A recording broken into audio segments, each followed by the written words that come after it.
दशहरा, विजयदशमी भगवान राम में आस्था, विश्वास बढ़ाने व उनके आदर्शों पर चलने के लिए।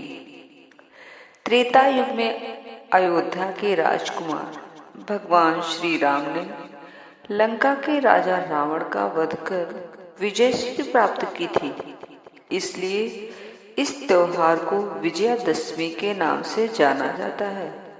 भगवान राम को ज्ञान, सत्य और देवत्व का प्रतीक माना जाता है, जबकि रावण असत्य और दानवत्व का प्रतीक है। इस प्रकार विजयदशमी का त्योहार ज्ञान की अज्ञान पर, सत्य की असत्य पर, धर्म की अधर्म पर और देवत्व की दानवत्व पर विजय का प्रतीक है। जो व्यक्ति अपने कार्यों में सफलता चाहते हैं, ऐसे व्यक्तियों को इस दिन 10 दिशाओं का पूजन करना चाहिए। इससे उनके मनोवांछित कार्य परिपूर्ण होते हैं। पूजन विधि विधान। यह त्योहार प्रतिवर्ष आश्विन मास की 10वीं के दिन मनाया जाता है। इस दिन भगवान श्री राम ने भगवती विजया का पूजन कर विजय प्राप्ति की थी। इसलिए इस दिन देवी का विधिवत पूजन व विजया देवी की पूजा की परंपरा का विधान है। इस पर्व के दिन शमी वृक्ष की पूजा की जाती है। शमी वृक्ष को दृढ़ता और तेजस्विता का प्रतीक माना जाता है। इस दिन दरवाजों पर गेंदे के फूलों की बंधनवार सजाई जाती है।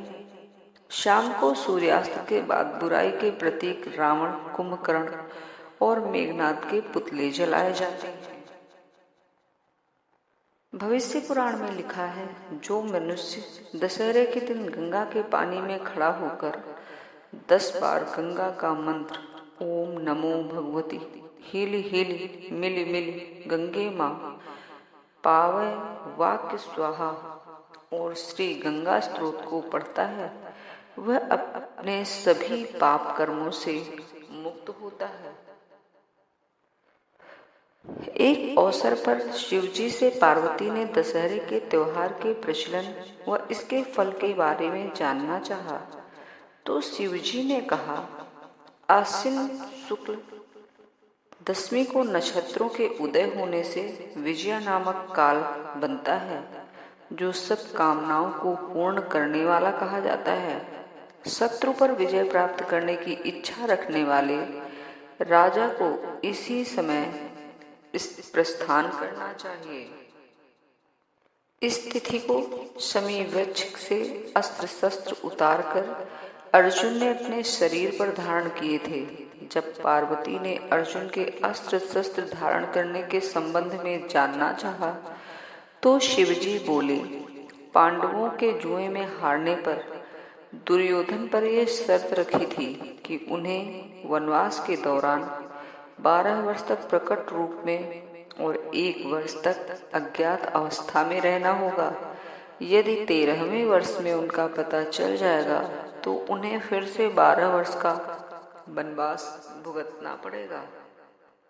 इस कारण अर्जुन ने अपने अस्त्र शस्त्र शमी के वृक्ष पर रखकर वेश बदलकर राजा विराट के पास सेवा कार्य किया था। एक विशेष परिस्थिति में विराट के पुत्र उत्तर कुमार ने गायों की सुरक्षा हेतु अर्जुन को साथ लिया और अर्जुन शमी वृक्ष से अपने प्रिय अस्त्र शस्त्रों को उतारकर शत्रुओं पर विजय पाई। उल्लेखनीय है कि शमी वृक्ष ने अर्जुन के अस्त्र शस्त्रों की 1 वर्ष तक रक्षा की थी। इसके अलावा श्री राम ने विजयादशमी के दिन लंका पर चढ़ाई के लिए प्रस्थान करते समय भी शमी ने उन्हें विजयी होने की बात कही थी।